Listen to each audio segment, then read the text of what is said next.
प्रार्थना। ओम असतो मा सद्गमय तमसो मा ज्योतिर्गमय मृत्युर्मा अमृतं गमय। ओम शांति शांति शांति।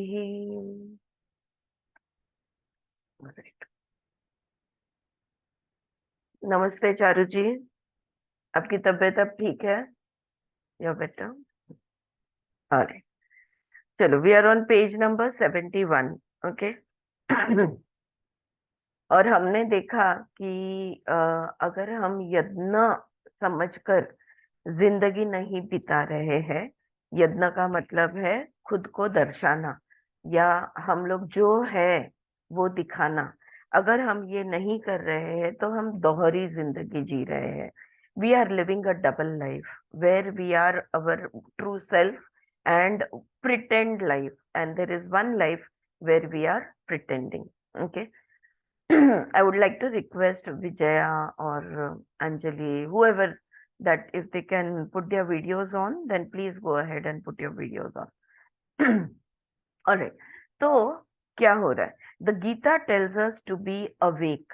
तो भगवत गीता हमें कहता है भैया जाग जाओ, उठ जाओ, हाँ, बिकम अवेक।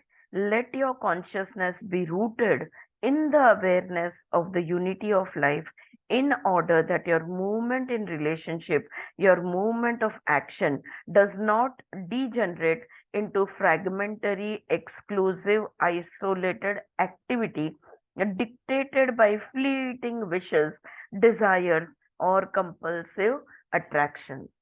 अगर हम बहुत सिंपल अगर इसको करके बोला जाए, समझा जाए, तो बात यह है कि अगर हम हमारी हर गतिविधि के बारे में सजग रहेंगे। कौन सी गतिविधि, कौन सी मूवमेंट्स?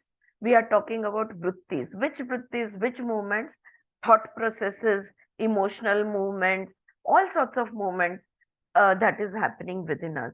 फॉर एग्जाम्पल, अगर मुझे गुस्सा आ रहा है या मुझे रेस्टलेस फील हो रहा है या बेचैनी है या मुझे कुछ महसूस हो रहा है, अगर मैं सजग हूं तो उस चीज को मैं पूरी तरह से महसूस करूंगी। एक ही बार में महसूस करके, फील करके उसको ड्रेन होने दूंगी। when I'm feeling an emotions, I will feel it fully. I will completely experience it and then I'm able to let it go।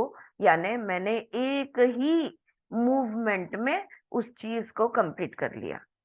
लेकिन जब ध्यान नहीं है, जब हम सजग नहीं है, तो ये ही बात टुकड़े टुकड़े में होती है।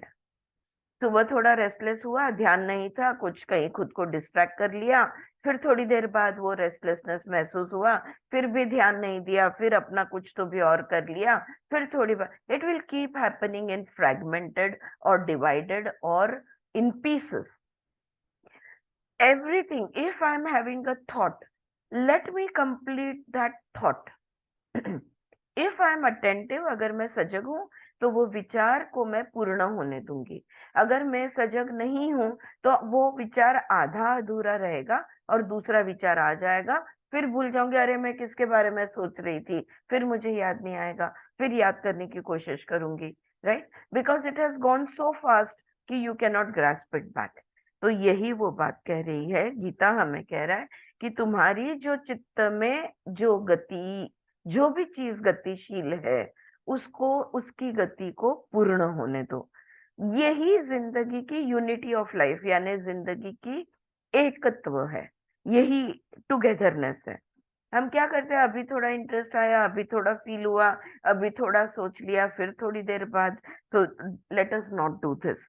Late your psychological conditioning be rooted in the awareness of the divinity of intelligence. उस चैतन्य को कभी नहीं भूलना है। जो भी हमारी मानसिक गतिविधि है, जो भी हम, हमारे दिमाग से हो रहा है, दिल से हो रहा है, उन सब में उस चैतन्य की का लाइट या वो चैतन्य का ध्यान होना चाहिए। Okay, you are sharing that intelligence.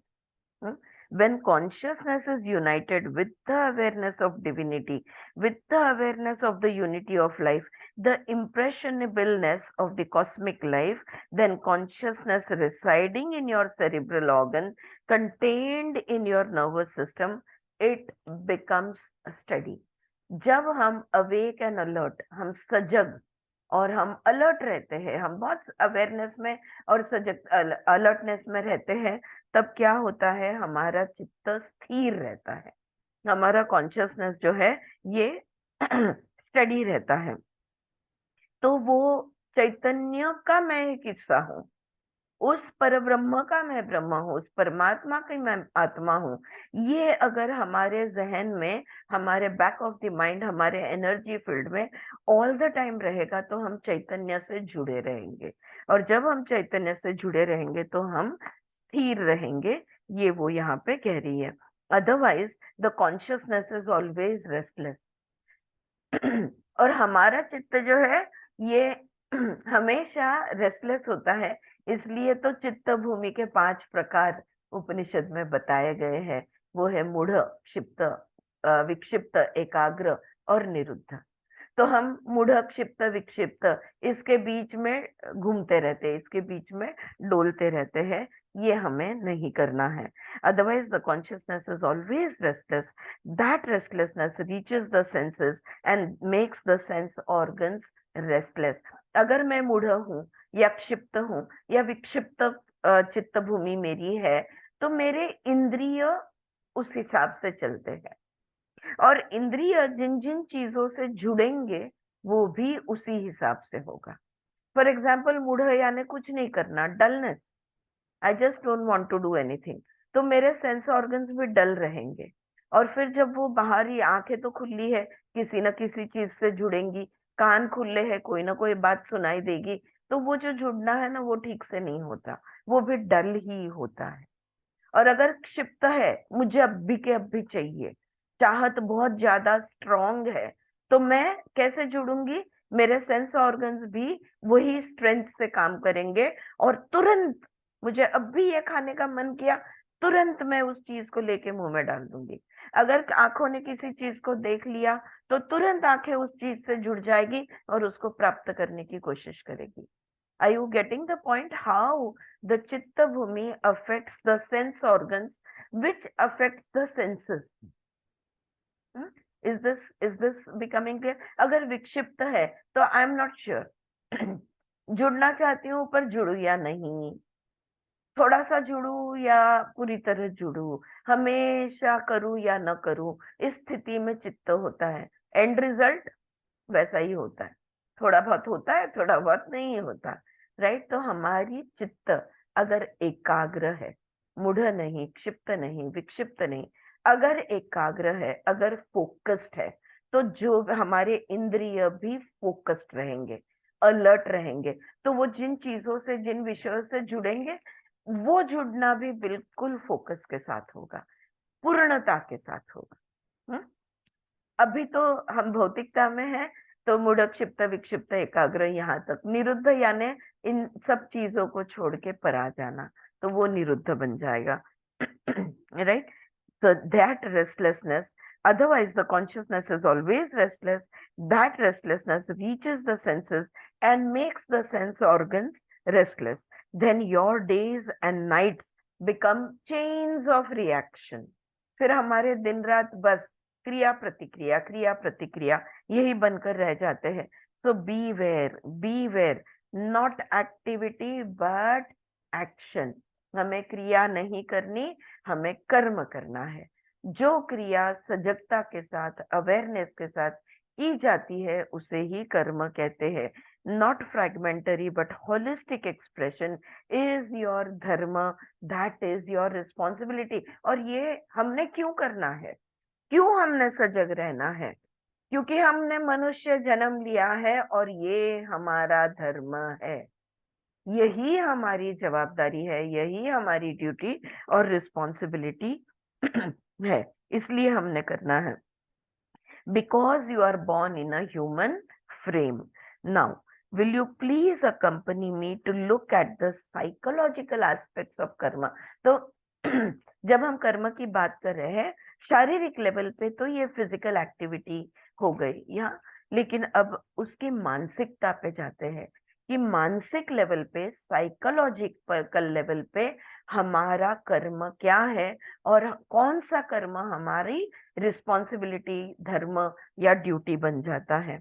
We have seen in the second chapter the psychology of Sankhya Yoga, the understanding of the supreme truth, है ना। दूसरे अध्याय में हमने सांख्य योग देखा कि जहाँ पे हम ब्रह्मांड से जुड़े, हम ब्रह्मांड की निर्मिति है और उससे जुड़े रहना, ये सांख्य बनता है, the understanding of the supreme truth, और यही परम सत्य है, ये हमने देखा।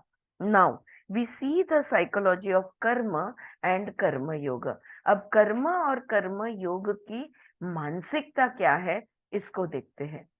Only people who loved life and who loved living could penetrate into the secrets of life so vividly, experience them, live them, and be able to verbalize about them. You know, वो लोग थे, वो लोग थे जो जिंदगी के बेहद प्यार में थे। they were absolutely in love with life. इतने प्यार में थे कि इस जिंदगी को, जिसको जीवन कहते हैं, इस जीवन के सारे गुण वो जानना चाहते थे, सारे सीक्रेट्स वो जानना चाहते थे। वो सीक्रेट्स उन्होंने जाने, अनुभव किए, उस तरह से वो जिए और फिर उन्हीं सीक्रेट्स को शब्दों में डाला ताकि वो जिंदगी का ज्ञान, जीवन का वो रहस्य हम तक पहुंच सके। ये ऐसे लोग थे। इनके बारे में वो बात कर रही है, उन ऋषियों के बारे में बात कर रही है जिन्होंने उपनिषद लिखे, जिन्होंने वेद की श्रुतियां हुई और उसमें से उन्होंने उपनिषद लिखे। They must have been marvellous people. क्या कमाल के लोग रहे होंगे वो। In this third chapter, there are a number of verses which tell us that every movement that we go through in our biological organism and our psychological structure is the state of being awake, is conditioned. अब यहाँ पे भगवत गीता में तीसरे अध्याय में बहुत सारे मंत्र, वो श्लोक वो लिखे गए हैं जहाँ पे ये कहा गया है कि चाहे शारीरिक स्तर पे हो, चाहे मानसिक स्तर पे हो, जो भी है, जो भी गति हो रही है या जो भी हम कर रहे हैं, ये कंडीशनड है, ये सीमित है।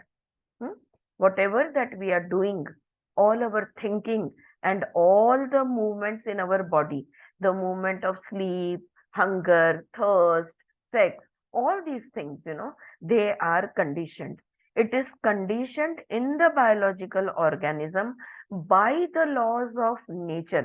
हम बंधिस्त है, हमारी सीमाएं हैं, हमारे शरीरों की सीमाएं हैं, हमारे मन को सीमित किया है, शरीर को सीमित किया है कुछ नियमों से। कौन से नियम है ये प्रकृति के नियम से हम बंधे हुए हैं। सिंपल, सबसे सिंपल एग्जाम्पल अगर मैं आपको दूं तो वो रहेगा द लॉ ऑफ ग्रेविटी। प्रकृति has this law of gravity. ऊपर से गिरी हुई चीज नीचे ही आने वाली है, कोई भी वर्ज्य नहीं है। तुम कितने भी महायोगी होने दो, ये तुम्हारे शरीर को लागू पड़ने वाला नियम है। या तो ले लो कि काल से हम बंधे हुए हैं, काल की सीमाएं हैं, स्थल की सीमाएं हैं। हम शरीर में हम बंधे जो है, तो ये कुछ हमारी सीमाएं हैं। मन का भी वही है, मन भी कुछ नियमों से बंधा हुआ है। तो we are bound, we are limited, we are conditioned by the laws of nature and in the psychological structure by the human past, by civilization and by culture. तो हमारी जो संस्कृति है, हम जिस युग में रह रहे हैं और हमारा जो पास्ट है, हमारा जो अतीत है, इससे भी हम सीमित है। इन चीजों ने हमारे मन को सीमाएं डाल दी है, तो हमारे मन को सीमित कर दिया है। You see the difference in the conditioning. किसी की लाइक इस दुनिया के, पृथ्वी के इस इस एंड पे हम लोग जो है ईस्ट, हमारी कल्चरल कंडीशनिंग अलग है। जो वेस्ट है उनकी कल्चरल कंडीशनिंग अलग है, लेकिन कंडीशनिंग है ही है। हमारा शरीर और हमारा मन, ये दोनों कंडीशनड है। और we have to live in the biological organism along with the psychological structure। तो जो हम शरीर लेके आए हैं और इस शरीर के अंदर जो ढला हुआ हमारा मन है, इसके साथ हमें रहना ही है, नो ऑप्शन। हाँ, our bodies and minds are created by our past, जो भी इम्प्रिंट्स, इम्प्रेशन, कर्म संस्कार जिसको हम कहेंगे, ऐसे ही पैदा हुए थे। यही शरीर जन्म से हमें मिला हुआ है, और उसके साथ साथ यही इस युग में इस संस्कृति के जो संस्कार हमारे पे है, हमारे मन पे जो संस्कार है, उसी में हमें जीना है। Are you getting this? It's important that we understand the saguna, the conditioned, the limitedness of our being, of our body, of our mind. If we understand the saguna, then only we will be able to understand. If you understand the limited, you will understand the unlimited. If you understand the conditioned, you will understand the unconditional, whatever it is. Yeah. So that is why. Now, living and so we have to live in the biological organism along with the psychological structure, and yet learn through the art of yoga to transcend the conditionings of both the body and mind and remain united in the unconditioned। अगर सीमाओं को जाना, तो ये सीमा को हम योग के माध्यम से पार कर सकेंगे। हम ये कंडीशनिंग को तोड़कर अपरा से परा जा पाएंगे। हाँ, तो मृत है हम, मृत से अगर अमृत में जाना है हमें, तो फिर हमें जानना होगा कि ये सीमाएं कहाँ है, कैसी है, तो हम इसे तोड़ पाएंगे। यही बीज बोना और वो बीज को जलाना, दोनों को बिल्कुल, है समझ में। Absolutely right. दोनों यहाँ पे, वो बीज को बोना so that it germinates, it grows, it matures, and after it matures we want to burn it up so that we are not born again and again। हाँ, उसको योग की भाषा में दग्ध बीज बनना कहते हैं। तो वो बीज जो which cannot germinate ever again is called as a dagda beej, and that is where we are heading। Once you have burnt roasted the seed and it cannot germinate anymore, you will become free from the cycles of life and death। हाँ? वरना कर्म, कर्म संस्कार, फिर परिणाम, फिर कर्म संस्कार, फिर उसके परिणाम। हाँ, कर्म फल जिसको कहेंगे, तो कर्म, कर्म संस्कार, कर्म फल, फिर उसमें से कर्म संस्कार, फिर कर्म फल, ये साइकिल चालू ही रहेगा। एक बार हम समझ गए कि हम किन किन चीजों से सीमित है, तो उन सीमाओं को हम तोड़ना योग के माध्यम से। हाँ, that is the key word. योग ये साधन है, अलग अलग योग, कर्म योग, भक्ति योग, ज्ञान योग, ध्यान योग, ये साधन का उपयोग करके इन सीमाओं को हम तोड़ सकेंगे, और वो हमेशा के लिए उस बीज को जलाकर हम अनंत में रहना सीखेंगे। अभी भी क्या हमें अनंत का अनुभव नहीं होता? बिल्कुल होता है। जब जब हम ध्यान करते हैं, हम अनंत के अनुभव लेते हैं, लेकिन क्या उसमें रहते हैं? नहीं, कुछ समय तक रहते हैं, फिर ये रे मजा मार गया। You are back to square one, right? You keep on repeating the same things again and again. We want to learn to remain there, जीते जी। living and expressing through the conditioned, the limited, the fleeting, the ever-changing, and remaining rooted in the imperishable, the immeasurable, and the unnameable. नाम रूप गुण की दुनिया में रहते हैं, लेकिन रहना तो है, कंपलसरी है, लेकिन कैसे रहना है ये चॉइस है। उस नाम रूप गुणों में तुम खो जाओ और सारे ड्रामा बनाते रहो, खेल खेलते रहो, ये तेरा दाव, ये मेरा दाव, तुमने पासे फेंके, मैंने फेंके, या तो ये करते रहो, या तो इस नाम रूप गुण की दुनिया में वो जो निर्गुण निराकार है उसकी तरह से तुम रहो। You know, to live as the imperishable. We are living in a temporary world, but we want to live with the Ananta, the unlimited. We want to live the immeasurable, the unnameable. नाम की दुनिया में अनामिक बनकर रहना है, गुणों की दुनिया में निर्गुण होकर रहना है। Yeah. So using the biological and the psychological organism and structure as a vehicle while remaining rooted in the essence of divinity. कैसे करेंगे ये हम? गुणों की दुनिया में निर्गुण होकर कैसे रहेंगे? How are we going to be able to manage this? We can do it if we use our body and mind as a vehicle, as a sadhan, as a tool. At the moment, body and mind is using us. भूख लगी पेट में, प्यास लगी, निद्रा आई, हम नहीं control कर सकते। इसका मतलब क्या है? हम बॉडी के कंट्रोल में है, बॉडी हमें कंट्रोल कर रहा है। वो जैसे बोलेगा वैसे हम चल रहे हैं, लेकिन हमारे में कौन सी ताकत है, कौन सी क्षमता है हम शरीर को गाइड कर सके, हम शरीर को ऑर्डर कर सके कि कब उसने सोना है, कब उसने खाना है, कब उसने पीना है, कौन सी चीज कब करनी है, ये हमने हमारे शरीर को कहना चाहिए। हमने हमारे, अभी हम लोग स्वर योग सीख रहे हैं, if you want to relate to that, हम कहेंगे शरीर को कि यस अब सूर्य नाड़ी चालू हुई है, 15 मिनट रुको और अब तुम खाना खाओ। यानी जो भूख है वो हमने हमारे कंट्रोल में ले लिया है, जो प्यास है वो हमने, चंद्र नाड़ी चल रही है, पानी पियो, फिर पियो, फिर पियो। ये हमारा शरीर जो हमें कंट्रोल कर रहा है, शरीर को हमने कंट्रोल करना है। Right? Is it making sense? Yeah.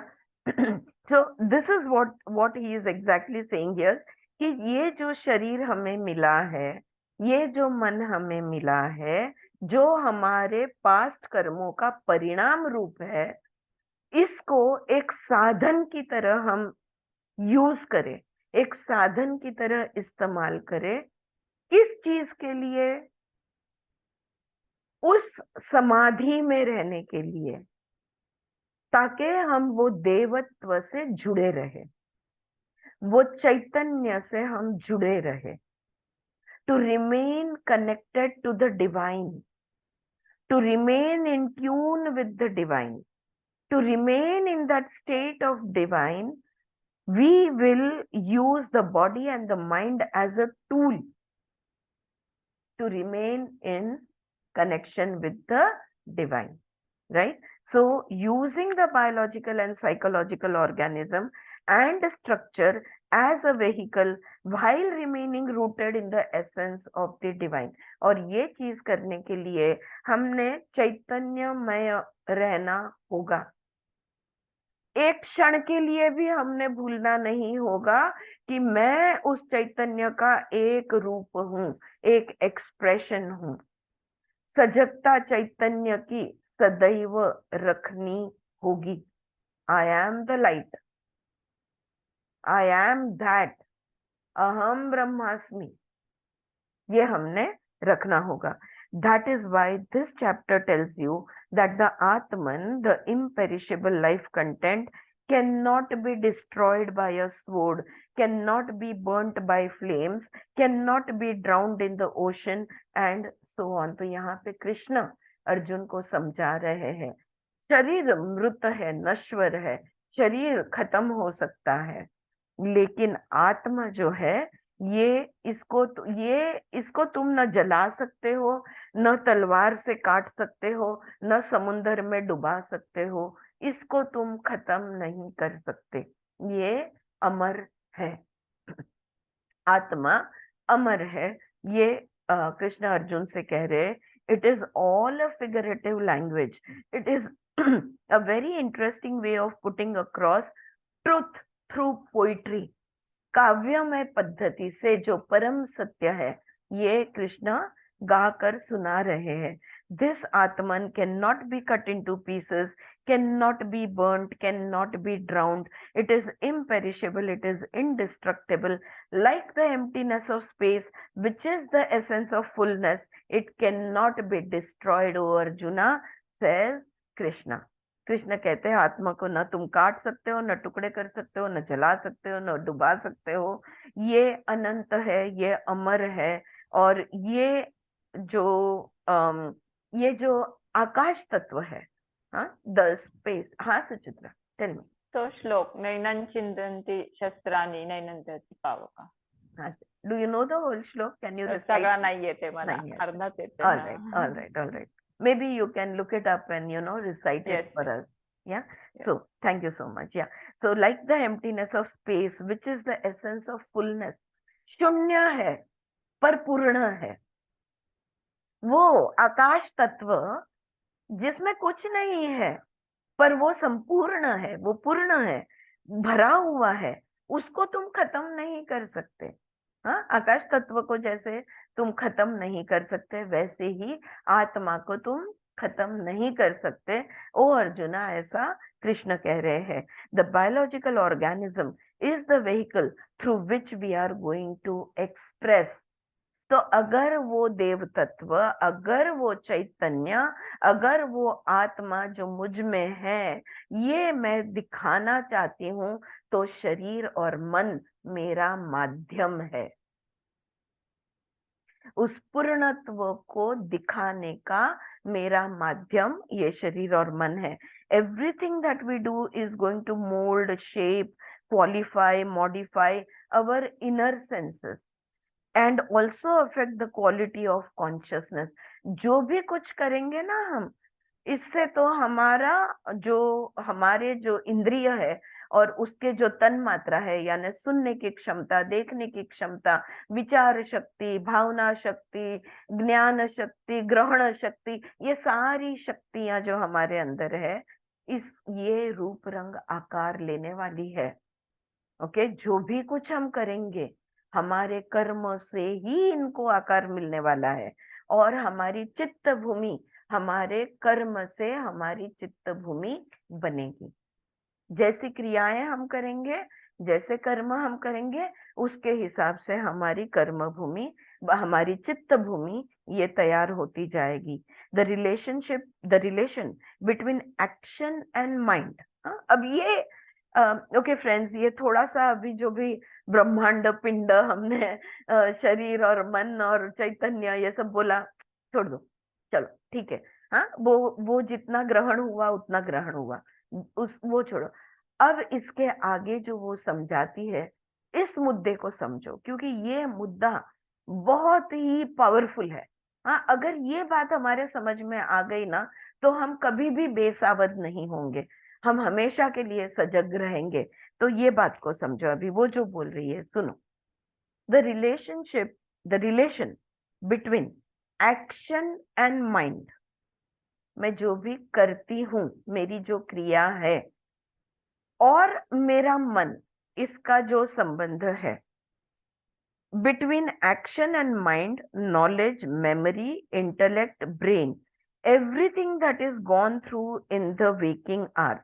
हाँ, मैं जो भी कुछ करती हूँ, मेरे मन में जो चलता है, जो ज्ञान ग्रहण होता है, जो स्मृतियां है, जो बुद्धिमत्ता है, जो दिमाग मेरा है, जागृत अवस्था में जो भी कुछ होता है, ओके, जब हम जागे हैं, जब हम सोए नहीं है, वो अवस्था। तो जागृत अवस्था में जो भी कुछ होता है, it affects the quality of the brain, the nervous system, the sensory system, the glands, the muscles, the tissues, you know, what you call as me. हम जो भी कुछ करेंगे, सोचेंगे, देखेंगे, चलेंगे, याद रखेंगे, बुद्धि चलाएंगे, विवेक बुद्धि का उपयोग करेंगे, हम जागृत अवस्था में जो भी कुछ करेंगे, उससे हमारा ये शरीर, हमारे शरीर के अंदर दिमाग, ब्रेन, हमारी नर्वस सिस्टम, हमारा सेंसरी सिस्टम, हमारे ग्रंथि, हमारे स्नायु, ये पूरा शरीर, ये कण कण जो है ना, उससे बनते जाता है। एक बहुत साइकोलॉजी में बहुत फेमस एक साइकोलॉजिस्ट की कहावत फेमस हो गई, you are what you think, you are, फिर उसको बढ़ा दिया, you are what you do. हाँ, एवरीथिंग दैट वी डू, हर क्षण हमारा शरीर उसमें से घड़ता जाता है। हमारी हर पेशी, चाहे वो ग्रंथि की हो, चाहे वो दिमाग की हो, चाहे वो लिवर की हो, चाहे वो किसी भी सिस्टम की हो, हर पेशी हमारे क्रियाओं से तैयार होती है। जैसी क्रिया करेंगे वैसा हमारा शरीर बनते जाएगा। ओके, समझ लो इस बात को। जिसको तुम कहते हो, मतलब मैं कहती हूँ, मैं यानी कौन? मैं यानी जो ये हाइट है, ये बॉडी है, ये वेट है, ये सिस्टम है, यानी मेरा ये शरीर, जिसको तुम कहते हो, ये तुम्हारे क्रियाओं से जागृत अवस्था में जो भी तुम करते हो, जो भी तुम ग्रहण करते हो, जो भी तुम याद रखते हो, इसमें से ये मैं बनता है। In short, your mind is creating your body every second of the waking hour. और मांडुक्य उपनिषद हमें कहता है कि जागृत और स्वप्न अवस्था में कोई फर्क नहीं है। और जो सुषुप्ति अनकॉन्शियस स्टेट है, ये तो 24 घंटे में 1.5-2 घंटे की होती है, ज्यादा से ज्यादा। अगर तुम बहुत मेडिटेटिव व्यक्ति हो, अगर तुम्हारी चित्त भूमि स्थिर है, तो ज्यादा से ज्यादा 3 घंटे की होती है। इसका मतलब ये हुआ कि 21 घंटे, 22 घंटे जो भी कुछ हम करते हैं, उससे ये शरीर बन रहा है।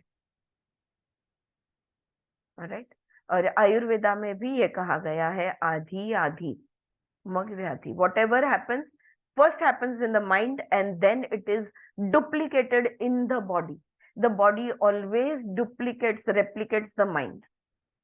All right, now whether you act, अब जो भी तुम करते हो, वो जो तुम्हारा करना है, whether you act out of habit or because you have accepted some patterns or because you are compelled by the society, whatever you do, everything which is taken in by the senses is called the diet. इसको क्या कहते हैं? आहार, ग्रहण करना। चाहे वो तुमने कान से ग्रहण किया हो, मुंह से ग्रहण किया हो, दिमाग से ग्रहण किया हो, कहीं से भी तुमने ग्रहण करना हो, इसको कहते हैं आहार। तो तुम जैसे आहार लोगे वैसा तुम्हारा शरीर बनेगा। ऑलराइट, अब ये आहार जो तुम ले रहे हो, वो आदत से मजबूर होकर ले रहे हो, या सजगता पूर्वक ले रहे हो, या तो सामाजिक प्रेशर में आके ले रहे हो, इट डजंट मैटर। वो चीज ग्रहण करने का वजह कुछ भी होने दो, आत्मसात तुमने क्यों किया है, किसी भी वजह से किया होने दो, लेकिन अगर तुमने आत्मसात किया, अगर तुमने आहार लिया, तो जैसा आहार तुम लोगे वैसा तुम बनोगे। ये जो मैं तुम कहते हो ना, ये मैं हूं, I, this me will be created out of whatever is taken in, whatever your diet is. यानी क्या क्या क्या हमने किया, क्या क्या करते हैं हम, जो हम करेंगे वो हमारा ग्रहण है। तो क्या क्या करते हैं? The way you stand, the way you sit, the way you use your voice, the way you eat, the quality of the food you eat, the way you drink and what you drink, the way you talk and what you talk about. Receiving sound is also a diet. ये सब ग्रहण करना होता है, ये तुम्हारा आहार है। तुम कैसे उठते हो, बैठते हो, चलते हो, बोलते हो, क्या बोलते हो, क्या खाते हो, क्या पीते हो। इवन अब कान तो बंद नहीं कर सकते, जो भी नाद आता है, जो भी आवाज आती है वो तो सीधे कान में जाती है, ये भी ग्रहण करना हुआ, ये भी हमारा आहार बन जाता है। The way you listen is a diet. अब सुनने की भी अलग अलग रीत होती है, कोई सोचते सोचते सुनता है, कोई पूरी तरह से सुनता है, कोई आधा अधूरा सुनता है। हाँ, तो ये सुनना भी अलग अलग होता है। So the way you listen is also a diet. Receiving thoughts is also a diet. और विचार जो तुम ग्रहण करते हो, जो विचार तुम्हारे अंदर आते हैं, वो भी तुम्हारा आहार ही है। ये तीसरे अध्याय में कृष्ण आहार किसे कहते हैं, ग्रहण करना क्या होता है, कौन से लेवल तक होता है, ये यहाँ पे वो समझाया है। It is not only food that you take that constitutes your inner being. हाँ, जैसा खाए अन्न वैसा बने तन या मन या whatever, जो कुछ सेइंग है ना हिंदी में, एक सिर्फ उतना ही नहीं है, सिर्फ अन्न से ये शरीर नहीं बनता। और only food doesn't make your, इसलिए तो कोई डाइट वर्क नहीं करते। High protein diet, low protein diet, high carbohydrate diet, zero carbohydrate diet, कोई डाइट वर्क नहीं करने वाला, कभी भी कोई डाइट वर्क नहीं करने वाला ऑन इट्स ओन। वो डाइट के साथ, उसके साथ, फूड के साथ you will have to make so many other changes. Only changing your food is never going to help. Because you got some problem with your liver, you are told to take a low fat diet, but only taking a low fat diet is not going to help. There are so many other things also, other aspects also, which will have to be taken into consideration, which I will not go into now. What here it is saying is that it is not only food that you take that constitutes your inner being. Everything which is taken in by all the senses, of that which is contained, retained, all that is a diet. जो भी अंदर आप पकड़ के रखोगे, जो भी विचार, जो भी भावनाएं, जो भी अन्न पानी, जो भी अपने अंदर आप पकड़ के रखोगे, उसे कहते हैं डाइट, उसे कहते हैं आहार। It is the substance of your being, और इसी से तुम बने हो। तुम्हारा ये जो बॉडी माइंड कॉम्प्लेक्स है, ये जो शरीर मन का यूनिट है, ये यूनिट उसमें से बना है। It is constituted not only of liquids and solids that you take, but by what is seen by the eyes, taking in by impressions. That is your karma. अगर तुमने कुछ सुन लिया, तुमने कर्म किया। अगर कुछ तुमने देख लिया, तुमने कर्म किया। अगर तुमने कुछ बोला, तुमने कर्म किया। तुम उठे, तुमने कर्म किया। तुम बैठे, तुमने कर्म किया। तुमने खाया, कर्म किया। पिया, कर्म किया। हर एक चीज कर्म बन जाता है। When you look at things or human beings with hatred, अगर किसी की तरफ द्वेष से तुम देखो, या द्वेष के विचार तुम्हारे अंदर आते हैं, with anger, गुस्सा, क्रोध, with lust, with appreciation, with unfriendliness, with indifference, with attachment, the way you look is the way you are taking an impression. द्वेष से देखो, प्यार से देखो, मित्र भाव से देखो, मैत्री भाव से देखो, दुश्मनी भाव से देखो, मोह माया से देखो, कैसे भी तुम जुड़ो दूसरों के साथ, वैसा ही तुम बनोगे। वो तुम्हारा कर्म बन गया। because it is attachment that reaches the objects and brings back the sensation. This is diet. किसी भी चीज को तुमने देख लिया, बटाटा वड़ा देख लिया, जुड़ गए, ग्रहण कर लिया, आंखों से ग्रहण किया, नाक से ग्रहण किया, टेस्ट से ग्रहण किया, और लिटरली भी पेट के अंदर ग्रहण किया। तुमने सिर्फ बटाटा वड़ा खाया नहीं है, तुमने एक कर्म किया है। सारे इंद्रियों से तुम उस चीज से जुड़े और उसको तुमने ग्रहण किया। ये तुम्हारा बन गया आहार।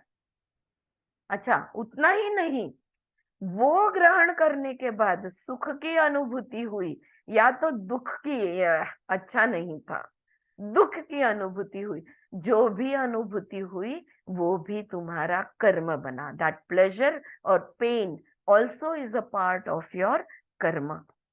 या ध्यान आ रहा है? Are you realising to what extent, minute, subtle extent we are doing karmas? और ये तो अभी कुछ भी नहीं है, और आगे है। So this is diet. What you look at, what you listen to, what you touch, what touches you is also a diet. We are talking about yoga. हम कोई अलग बात नहीं कर रहे, हम योग की ही बात कर रहे हैं। जुड़ गए ना पूरी तरह। दो अलग चीज थी, ऑब्जेक्ट था, सब्जेक्ट था। मेरी आंखें थी, ये वस्तु थी, जुड़ गए, योग हो गया। Right? So the science of yoga is only the foundation. लेकिन ये जो जुड़ना है, ये तो सिर्फ एक बेसिस बन जाता है, एक फाउंडेशन बन जाता है। The culmination is in the dimensional transformation into समाधि। लेकिन अगर तुमने वो, वही उदाहरण लेकर चलते हैं, वो चीज, वो वड़ा तुम्हें दिख गया, वो तुमने खाया, उसका सुख अनुभव हुआ, और उसके बाद तुम्हें और ना वड़ा खाने की इच्छा है, तुम्हारी भूख भी तृप्त हो गई। वो कर्म को अगर तुमने पूर्ण किया, यानी अरे नेक्स्ट कभी मिलेगा या तो और चाहिए, ये अगर नहीं हुआ तो तुमने क्या किया है? उस कर्म को पूर्ण किया है, तुमने योग किया है, तुम समाधि, सम हो गए, ओके, तृप्त, कंटेंटेड, सेटिस्फाई हो गए। Alright? A healthy, symmetrical, beautiful body, polished speech, that is the beginning. अगर हमारा शरीर निरोगी है, सुदृढ़ है, हाँ? और हमारी वाचा, हम जो भी बात करते हैं ना, बहुत ही पॉलिश्ड है, तासे हुए हीरे की तरह। हाँ, आज ही क्लास में हीरे का उल्लेख हुआ तो वही बात मुझे याद आ रही है। पॉलिश्ड डायमंड, हाँ, तासे हुए हीरे की तरह हमारा हर शब्द उतना शार्प से, उतना क्लैरिटी से, उतने कैरेट का निकलता है। हाँ, तो ये दैट इज द बिगिनिंग, ये तो शुरुआत है। The science of yoga is the science of dimensional transformation in the content of the consciousness. हमारा जो चित्त है ना, ये बिल्कुल परिवर्तित हो जाना चाहिए। जो मूढ़ क्षिप्त विक्षिप्त में घूमते रहता है, कभी कभी एकाग्र हो जाता है, लेकिन वो निरुद्ध हो जाना चाहिए। हाँ, ट्रांसफॉर्मेशनल चेंज कह रही है वो यहाँ पे। That is the content of the human organism and the dynamics of the human relationship. ये हम है, ये हमारा मनुष्य तत्व है, और ये संबंधों में दिखना चाहिए। जुड़ो तो पूरी तरह जुड़ो। ये योग हमारे हर संबंध में हमें दिखना चाहिए, हर कर्म में योग होना चाहिए। पूर्णत्व से बोलो, पूर्णत्व से सुनो, पूर्णत्व से देखो, पूर्णत्व से खाओ। ये पूर्णत्व क्या है? किस, कौन से पूर्णत्व की हम बात कर रहे हैं? हाँ, जब भी कुछ शेष नहीं है, कोई इच्छा बाकी नहीं है, तो वो पूर्ण है। या it's complete because it is contented, because it is satisfied. उसका परिणाम क्या होता है? सिर्फ सुख ये परिणाम नहीं होता। इसका परिणाम क्या होता है? जब पूर्णत्व का परिणाम संतोष, संतुष्ट, सेटिस्फैक्शन, कंटेंटमेंट, ये पूर्णत्व का परिणाम होता है। तो वो महसूस होना चाहिए ना। अगर तुम्हें फुलफिल्ड नहीं फील हो रहा, अगर तुम्हें सेटिस्फाइड, कंटेंटेड, तृप्त नहीं महसूस हो रहा, यानी तुमने कर्म पूर्ण नहीं किया है। कि तुम्हारा किया गया कर्म ये आधा अधूरा है। Simple. Is this too complicated? म्हणजे गोंधळ होतोय का समजतंय? क्लियर आहे? Right? Okay, thank you. So a healthy, symmetrical, beautiful body and polished speech, that is the beginning. The science of yoga is the science of dimensional transformation in the content of the consciousness, in the content of the human organism, and the dynamics of human relationship. You know, that is the beauty of yoga. जब योग होता है ना, तो परिवर्तन होता है, सिर्फ बदल नहीं, सिर्फ चेंज नहीं, ट्रांसफॉर्मेशन होता है. The socio-economic conditioning and the traditions of the times in which the pieces of literature were written, in fact, language itself is a reflection of the culture and the way of living of a people. The Vedas communicate the perceptions of reality of the seers and the sages of nearly prehistorical time. इतिहास से पहले जो ऋषि थे, इतिहास के पहले जो वेद लिखे गए, वेद इतिहास नहीं है, उपनिषद इतिहास नहीं है. You can not date time it exactly कि बाबा समय में इस समय पे हुआ था. हाँ, तो इसलिए हम उनको क्या कहते हैं? इतिहास का हिस्सा नहीं कहते, हम वेदकालीन कहते हैं. We call it the times of the Vedas. They were clothed in pure poetry. तो वो जो ज्ञान है, वो ज्ञान जो हमारे ऋषि हम तक पहुंचाने की कोशिश कर रहे हैं, ये कोई प्रवचन या लिखे हुए लेख नहीं है, तो ये काव्य है. It seems to me that the nature of reality creates a poet the moment the perception takes place. जब तुम किसी चीज से जुड़ते हो ना, और अगर वो जुड़ना तुम्हारा पूर्णत्व से होता है, तो कविता बनती है.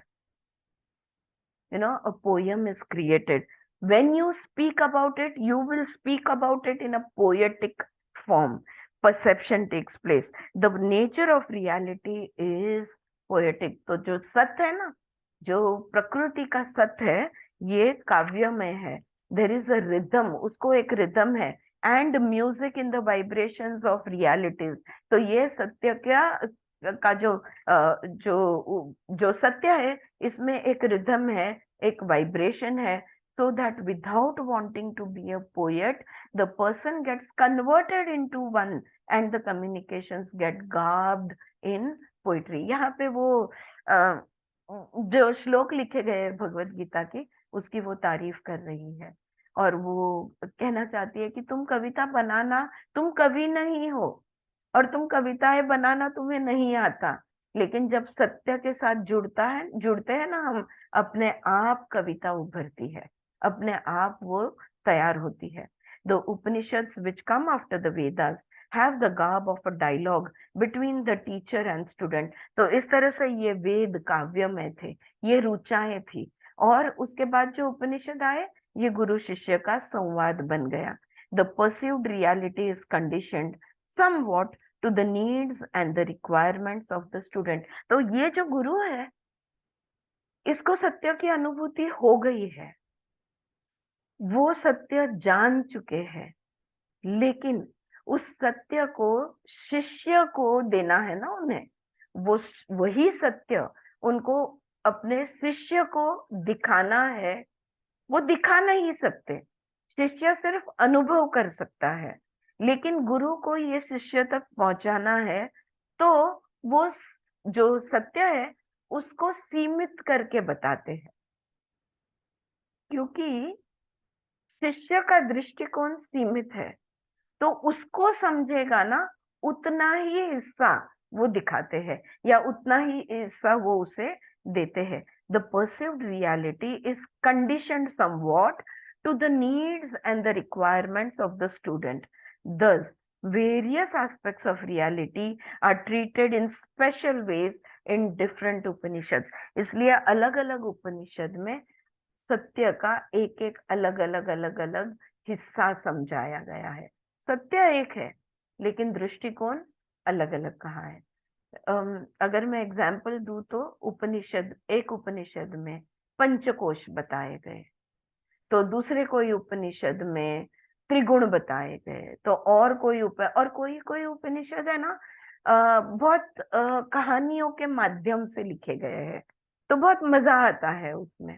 हाँ, जैसे कि कठ उपनिषद, तो उसमें एक कहानी है। एक ब्राह्मण था जिसने विश्वकर्मा यज्ञ करना चाहा, और उसका एक 8 साल का बेटा था जिसका नाम नचिकेत था। और विश्वकर्मा जो यज्ञ होता है, उस यज्ञ में सब कुछ दान कर देना होता है, लेकिन ये बच्चा देख रहा है कि उसके पिताजी जो उनको नहीं चाहिए वो चीजें सिर्फ दान कर रहे हैं, लाइक थ्रू स्टोरी फॉर्म। और फिर बच्चा पिताजी को कहता है, बच्चे को लगता है कि पिताजी ये कर रहे हैं यज्ञ ताकि उनको स्वर्ग लोग प्राप्त हो, so the idea of a स्वर्ग लोग कम्स इनटू द प्ले। और लेकिन उनको स्वर्ग कैसे मिलेगा, ये तो चीटिंग कर रहे हैं, अगर चीटिंग करेंगे तो स्वर्ग कैसे मिलेगा। हाँ, वो सोचता है कि उनको स्वर्ग, तो वो पूछता है, और पिताजी को ये ध्यान में लाके देने के लिए जानबूझकर, अपन म्हणतो ना खट्याळपणे, जानबूझकर वो बच्चा अपने पिताजी को पूछता है, पिताजी आप मुझे किसे दोगे, whom will you give me? हाँ, तो आप who will you donate me to. वो पिताजी ध्यान नहीं देता है, उसको इग्नोर करते हैं। पर बच्चे कैसे होते हैं पता है ना, छोड़ेंगे नहीं बात को, फिर से पूछते हैं, कहो ना पिताजी तुम मुझे किसे दोगे। और फिर से वो पिताजी चिढ़ते हैं, झटकते हैं, पर कुछ बोलते नहीं। और जब और वो बच्चा उनको सताने लगता है कि बताओ ना आप मुझे किसे दोगे, तो जैसे हम कंटाल के कहते हैं ना गो टू हेल, वैसे वो कंटाल के पिताजी कहते हैं, ऋषि कहते हैं, उसके पिताजी उससे कहते हैं कि तुम्हें तो मैं यम को दे देता हूँ, मैं तुम्हें यम को दे देंगे। और वहां से वो कहानी के माध्यम में उस पॉइंट पे हमें ले आते हैं जहां पे वो बच्चा जाके यम के दरवाजे खड़ा हो जाता है, पिताजी ने मुझे आपको दिया है। और then the whole Upanishad, the whole it's all about the knowledge of dharma, what is dharma, what is life, then the whole thing is said. So some Upanishads will tell us in the story form, and some Upanishads will cut through the matter, no story, directly बता देंगे सीधा। Not Chandogya, let us take the Mandukya Upanishad. देखो भैया, 3 अवस्था है, हाँ, ये जागृत, ये स्वप्न, ये सुषुप्ति। और अगर ये 3 अवस्था को छोड़ दोगे तो तुम तुरिया, चतुर्थ अवस्था में चले जाओगे। No stories, direct teaching. So this is what that the Upanishads treat different in different ways.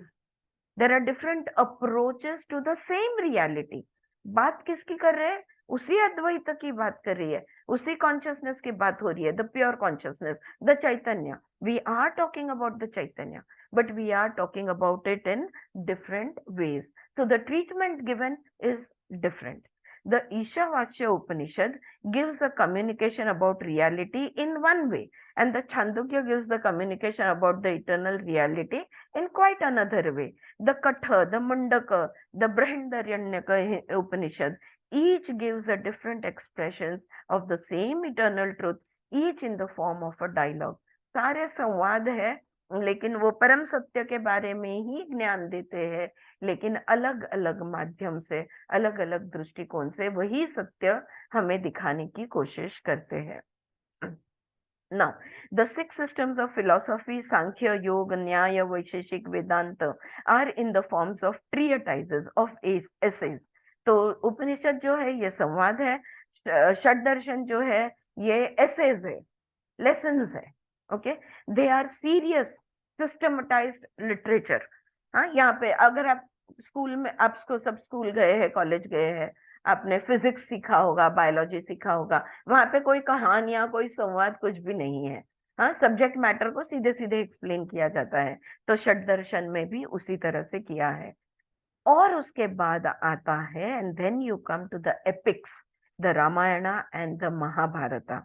In the Ramayana you come across the exposition of the eternal truth, not only through the life of Rama and his spouse Sita, but through practically all the characters depicted in the epic. देखो, रामायण और महाभारत जो है, हर character, ये दोनों जो महाकाव्य कहा जाता है, द एपिक्स है, इसका हर कैरेक्टर कुछ न कुछ दर्शाता है। It's symbolic. Everybody is playing a part, symbolizing some lesson in life or some quality of life. All right? और रामायण में राम है, सीता है, और जो भी दशरथ है, जो भी कैकेयी है, सब लक्ष्मण है, भरत है, everybody is a symbolic representation. So, even धोबी सुद्धा, हाँ, इवन तो धोबी परेड, हाँ तो सुद्धा, हाँ, वो धोबी जो है वो भी सामान्य जन को रिप्रेजेंट करता है, right? So he is also symbolically representing something. So, but through practically all the characters depicted in the epic, the same is true of the Mahabharata. Mahabharata का भी वही है, clothed in a poetical form. काव्य रचना है ना, रूप दिया है काव्य का उससे। It expresses the complexity of human psychology.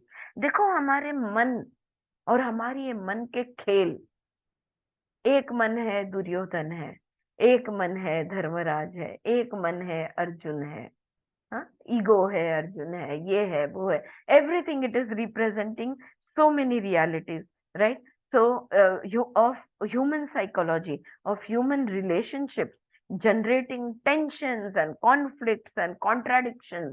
यहाँ पे tensions है, वाद विवाद है, भेदभाव है, due to the complications, और इतने सारे complications है जिसके वजह से leading to violence, युद्ध हो रहा है, हिंसा हो रही है, हेट्रेड, द्वेष हो रहा है, एंगर, क्रोध है, बिटरनेस, कड़वाहट है, ग्रीड है, मोह माया है, मोह, लोभ, ये सारी चीजों को एक एक का स्वरूप दिया गया है। इन the Ramayana you will find the character of Rama, the hero, emphasizing certain aspects of the truth and reality relevant to the times in which he lived. अब रामायण जो है ये अलग युग में हुआ था, और महाभारत है ये एक अलग युग में हुआ था।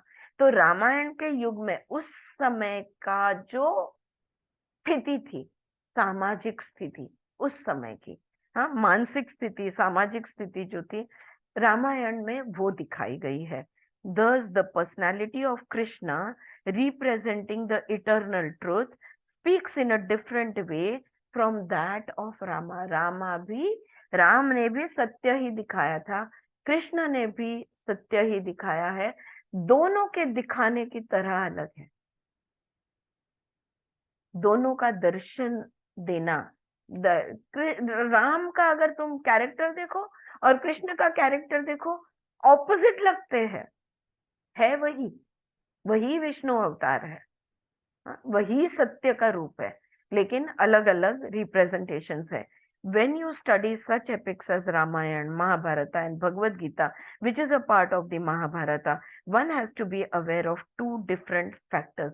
जब भी रामायण पढ़ो, महाभारत पढ़ो, या भगवद गीता जो महाभारत का हिस्सा है इसको पढ़ो, तब दो चीज ध्यान में रखना। One is the setting of the dialogue. देखो, जो भी बातें हो रही है, जो भी संवाद हो रहा है, वो संवाद का सेटिंग क्या है। हाँ, जैसे कोई भी नाटक हमें जब करना होता है तो स्टेज सेट करना होता है ना, हम कहते हैं ना उसको सेट कहते हैं, स्टेज का एक सेट होता है या फिल्म का एक सेट होता है। तो दोनों का, रामायण का सेटिंग अलग है, महाभारत का सेटिंग अलग है। सेटिंग की तरफ जरूर ध्यान देना, okay. So when you study, one has to be aware of two factors. One is the setting of the dialogue. कहाँ हो रहा है संवाद? कृष्ण और अर्जुन के बीच में संवाद कहाँ हो रहा है? ध्यान देना. The setting of the whole drama of human relationship, ये जो सारा संबंधों का नाटक है ना, इसका सेटिंग की तरफ ध्यान देना. Conditioned by the historical times in which the characters are depicted. और इतिहास का वो कौन सा समय था, किस प्रकार का युग था, उसकी तरफ ध्यान देना. वो एक है, यानी कि सेटिंग को देखना. दूसरा, the other is communication of the perception of reality, the absolute values of life communicated through the characters in the drama, so that the temporary or transitory and the eternal get blended together. क्या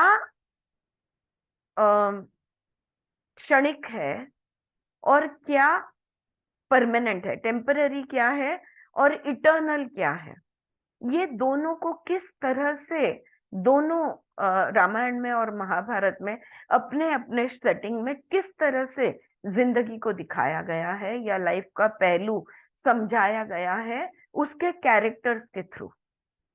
उस drama के जो characters है, इनके माध्यम से सत्य को भी दिखाया गया है जो परमानेंट है, और असत्य को भी दिखाया गया है जो रिलेटिव ट्रुथ है यानी टेम्पररी है. ये दोनों चीजें दिखाई है, right.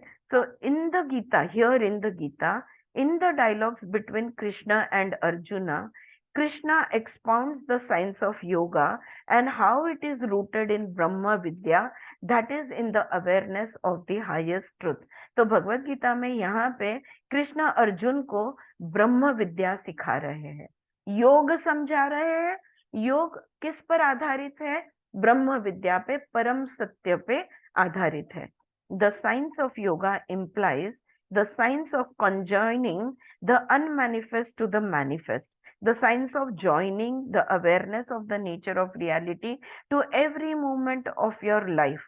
So action gets rooted in the discriminating wisdom about the real and the unreal. तो ये योग की जो विद्या है, योग विद्या जिसको हम कहेंगे, या योगा का साइंस जो है ना, ये दोनों को कैसे जोड़ना, जो टेम्पररी है और जो परमानेंट है, जो अस्तित्व में है यानी मैनिफेस्ट है, हाँ, जो नहीं है यानी कि अनमैनिफेस्ट है, इसको कैसे, दोनों को कैसे जोड़ना, इसकी विद्या यानी योग विद्या है.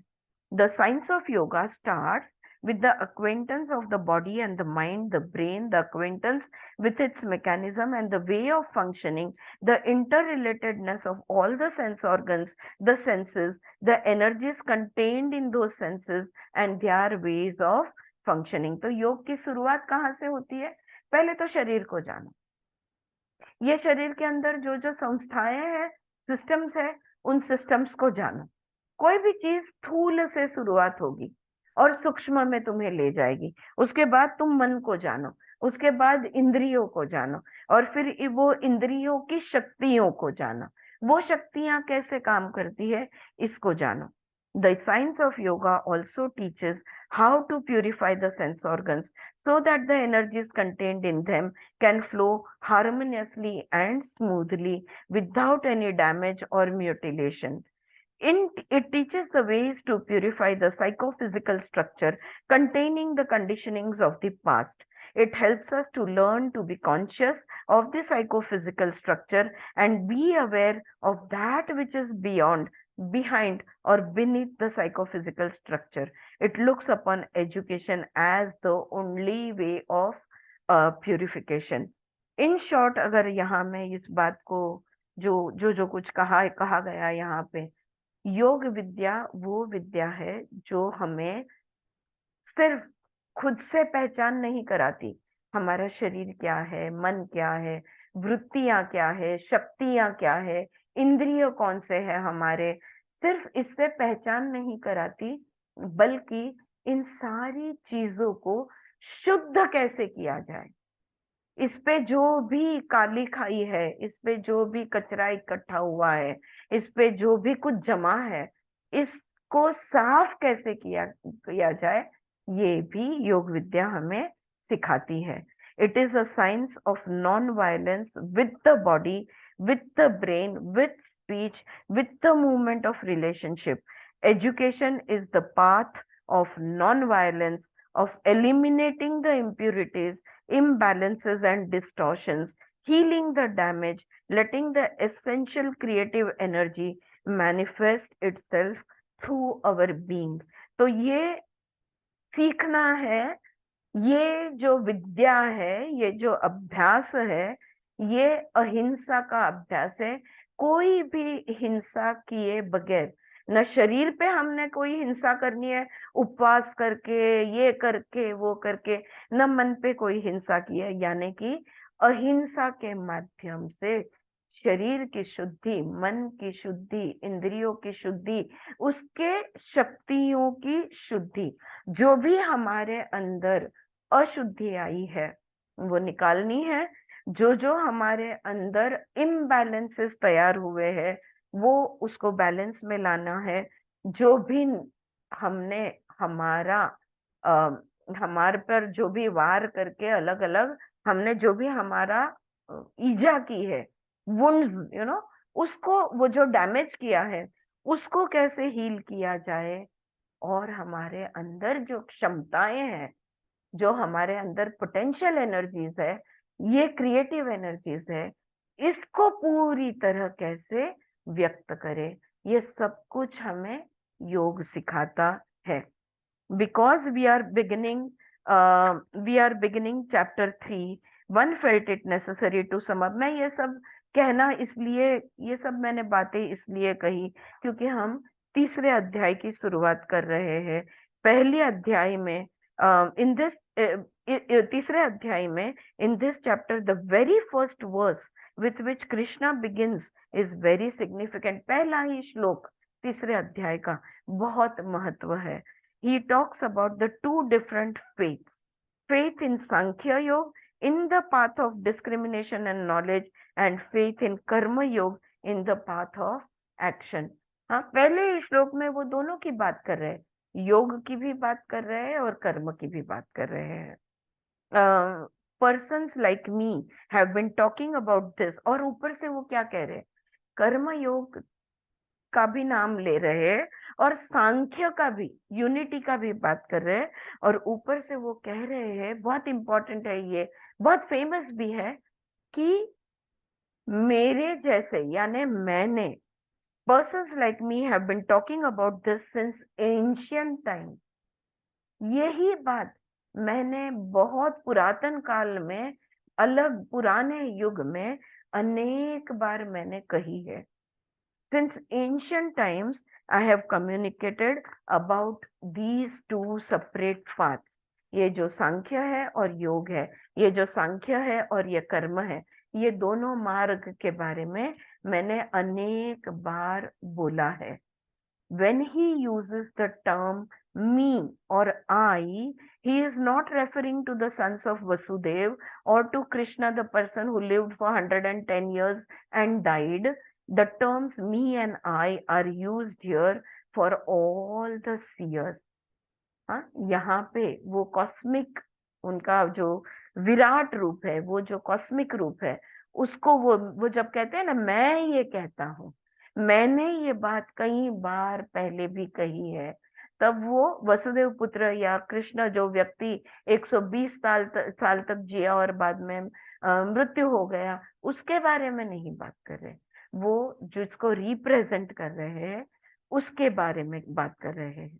ओके, तो ये जो बातें हैं, the two paths have existed because psychologically speaking humanity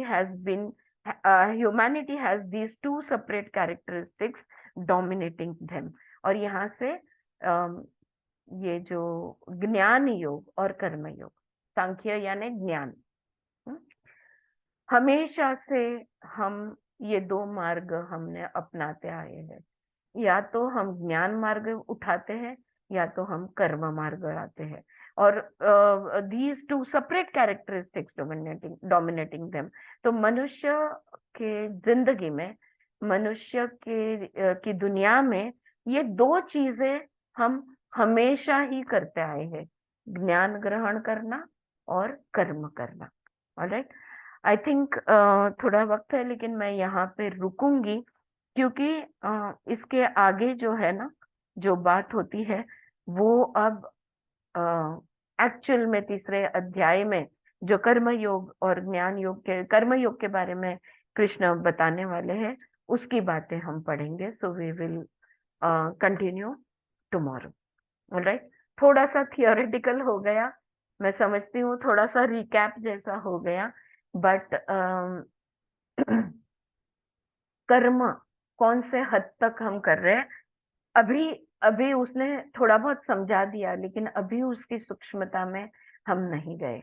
हाँ, तो आगे वो कर्म जो है, कर्म योग की सूक्ष्मता और उसकी व्यापकता, you know, it is such a complex thing and it encompasses so many things. We will be reading about that soon. All right, so I will stop over here. Thank you very much, friend. Thank you. I'll see you tomorrow.